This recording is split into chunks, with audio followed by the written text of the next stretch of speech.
안녕하세요. 저는 올해 40대 초반이 된 한 남자의 아내입니다. 제 입으로 이런 말을 하기는 좀 낯뜨거운 말일 수도 있지만 솔직히 제가 봐도 저는 타고난 좋은 몸매와 호감형 얼굴을 가지고 있습니다. 결혼 전에 저를 따라다니는 남자가 정말 많았고 저와 교제하기를 원하는 남자들의 대시를 많이 받았지만 번번이 거절해야만 했던 이유가 있었는데 바로 엄한 집안 분위기 때문이었습니다. 항상 집에 일찍 들어갈만 했기 때문에 남자와 교제할 만한 시간이 별로 없었고 그러다가 제가 21살이 되면서 지금의 남편을 만나게 됐습니다.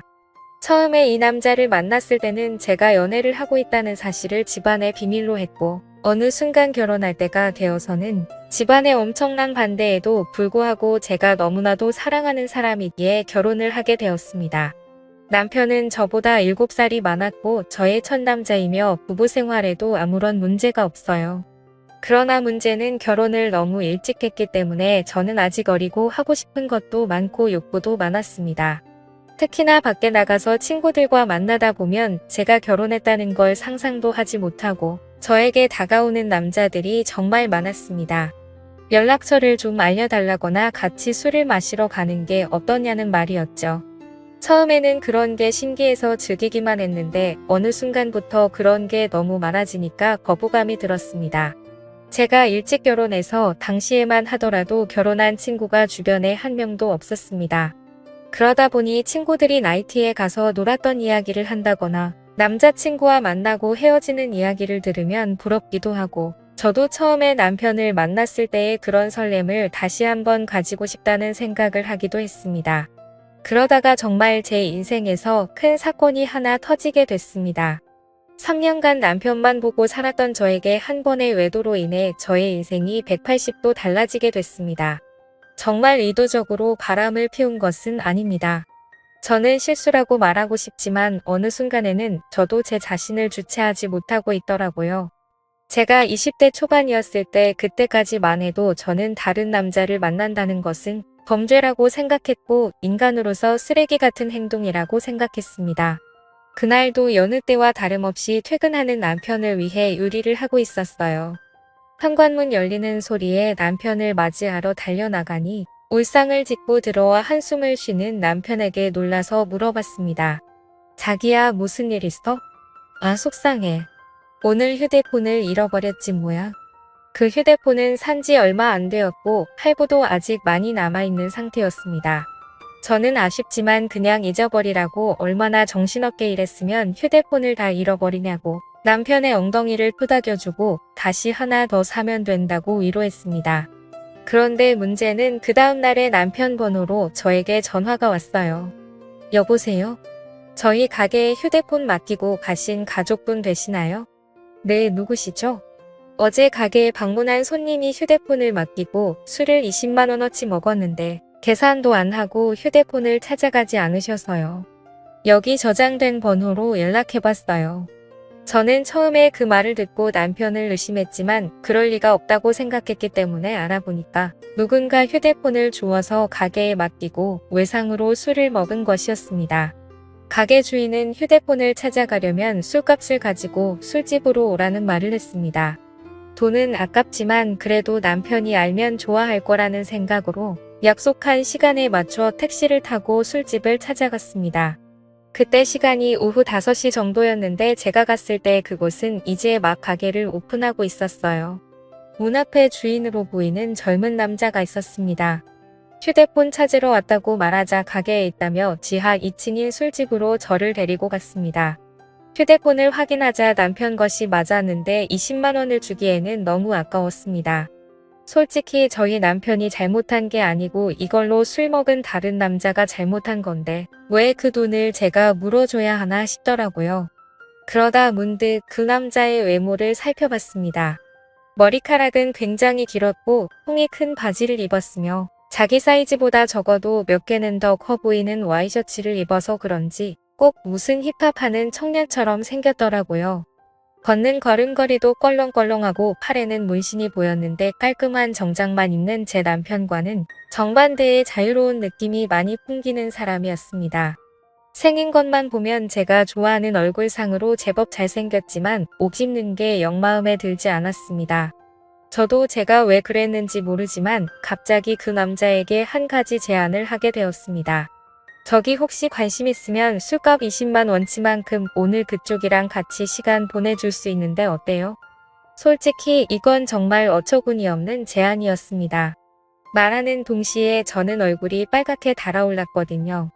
그 남자는 놀라는 듯하다가 갑자기 술집 문을 걸어 잠그면서 저에게 다가왔습니다. 그 남자는 저에게 묻더군요. 그 말 진심이에요? 정말 하고 싶어요? 저는 20만 원이라는 금액이 아까운 것도 아까운 것이지만 그 남자에 대한 호기심이 더 컸던 것 같습니다.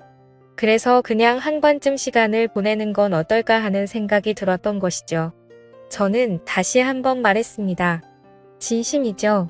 대신에 오늘 일은 확실하게 비밀로 해줘야 해요. 그리고 오늘 딱 한 번만이에요. 그렇게 그 남자와 갑작스럽게 가게 안에서 시간을 보낸 후에 휴대폰을 돌려받고 집으로 돌아왔습니다. 이것이 제 첫 외도의 시작이었습니다. 이왕 외도를 할 거면 좀 로맨틱하게 했어야 되는데 너무 난장판이었다는 생각이 들더군요. 그날 밤 이후로 술집 주인은 저에게 가끔 연락을 해왔지만 저는 연락을 받지 않았습니다. 막상 외도를 해보니까 그다지 좋지도 않았고 오히려 다른 걸 더 느껴보고 싶다는 생각이 들었기 때문입니다. 그 뒤로 저는 남편 외에 다른 남자를 만나는 것에 대해 호기심이 생겼어요. 아는 사람을 만났다가는 남편이 알게 될까봐 걱정이 되었고 집에만 있는 저로서는 다른 남자를 접할 기회가 쉽지 않았습니다. 그러다 생각지도 않았던 사람과의 일이 벌어지고 말았습니다. 여름방학이라고 대학생이었던 남편의 동생이 서울 구경을 하고 싶다며 저희 집에 놀러오게 된 적이 있는데 워낙에 나이 차이도 얼마 안 나고 저도 대입시험을 본 지가 엊그제 같아서 이런저런 얘기하면서 친해졌습니다. 그리고 넉살이 좋은 도련님은 형수라고 하며 저를 잘 따랐습니다. 도련님 입장에서는 나이 차이가 얼마 안 나니까 제가 불편할 수도 있었는데 별로 개의치 않고 행동하는 걸 보고 좋다고 생각했습니다. 그러다 하루는 도련님이 놀러 나갔다가 비가 무척 내려서 집에 일찍 온 날이었습니다. 남편은 출근한 상태였고 우산을 미처 준비하지 못한 터라 비를 흠뻑 맞고 집에 들어온 도련님에게 갈아입을 옷을 가져다 주며 씻으라고 하고 과일을 깎았습니다. 거실에서 단둘이 과일을 먹으면서 이런저런 이야기를 나누었고 그날따라 제가 눈을 마주치면 도련님은 어색한 듯 피했는데 그 묘한 느낌이 아직도 생각이 나네요. 그 어색한 기운을 깨고 싶어서 머리에서 생각한 대로 질문을 던졌어요. 도련님 애인 있어요? 지금은 없는데 형수님 같은 예쁜 여자 있으면 당장 애인 하고 싶죠. 소개해 주실래요? 오, 그럼 나 같은 여자 있으면 결혼도 할 거예요? 당연히 당장 하죠. 한치의 고민도 없이 당연하다고 말하는 도련님을 보며 이상한 충동이 일어났습니다. 저는 그런 도련님의 손을 덥석 잡아버렸고 눈을 쳐다보며 물었습니다. 이렇게 하니까 설레기도 해요. 한참 정적이 흐르고 얼어있던 도련님은 마주 잡은 손에 슬쩍 깍지를 끼더라고요. 그렇게 저와 도련님 사이에 묘한 감정이 흐르기 시작했습니다. 그 일이 있고 나서 남편에게는 도련님 서울 구경시켜준다고 말하고 일주일 동안 대놓고 데이트를 했습니다. 그 나이 또래들처럼 설레는 연애를 다시 하는 것 같아서 며칠 동안은 정말 두근거리고 신났었습니다. 하지만 그것도 역시나 오래가지는 못하더라고요. 일주일 후에 터미널에서 도련님을 보내고 나니 그 뜨거웠던 마음이 순식간에 식어버렸습니다. 몸이 멀어지니까 자연스럽게 마음도 멀어지게 된 것이고 계속해서 저를 달래주지 않으니 저도 흥미를 잃게 됐습니다. 그렇게 여름이 지나고 날씨는 조금씩 선선해지기 시작했습니다.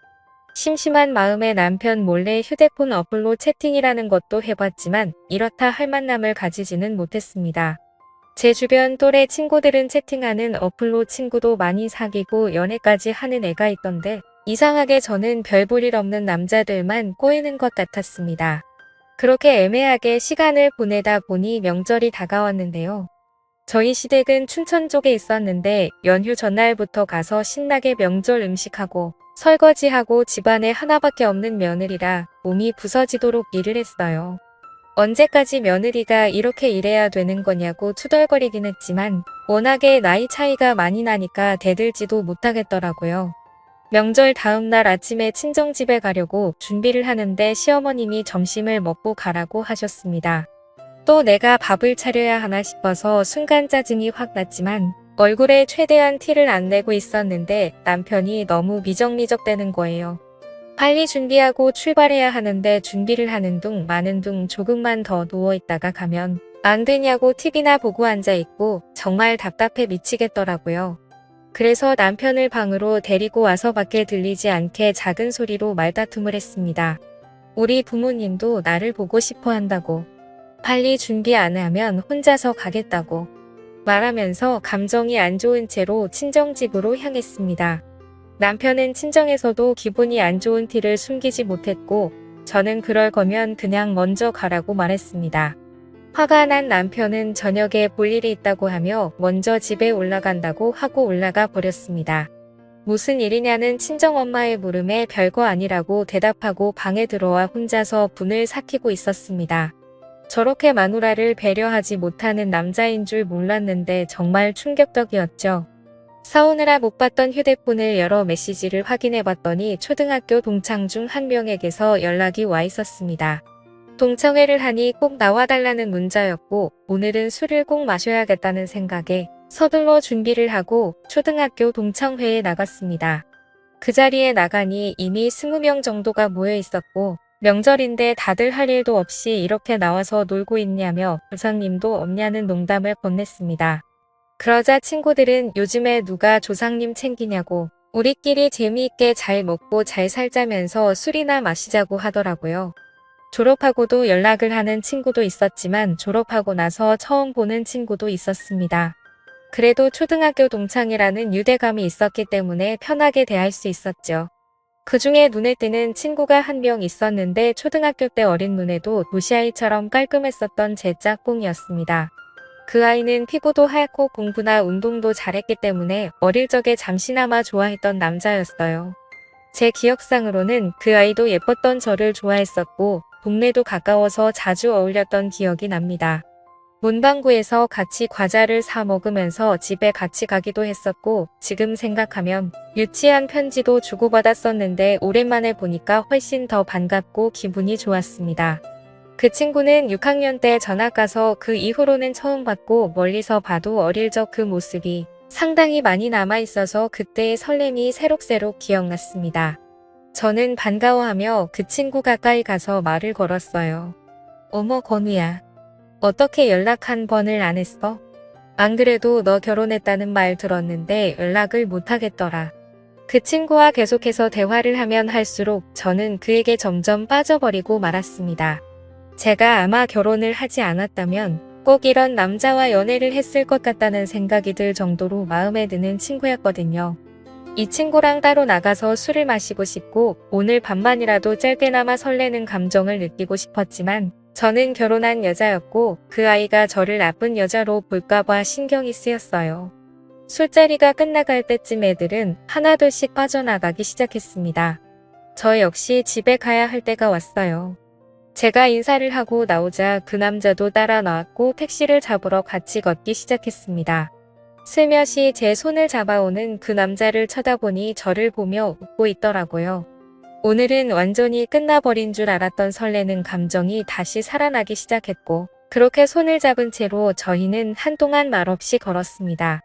우린 서로 끌어안다시피 해서 길을 걸었어요. 택시를 타면 금방 헤어질 것 같아 너무 아쉬워서 걸어서 집까지 갔습니다.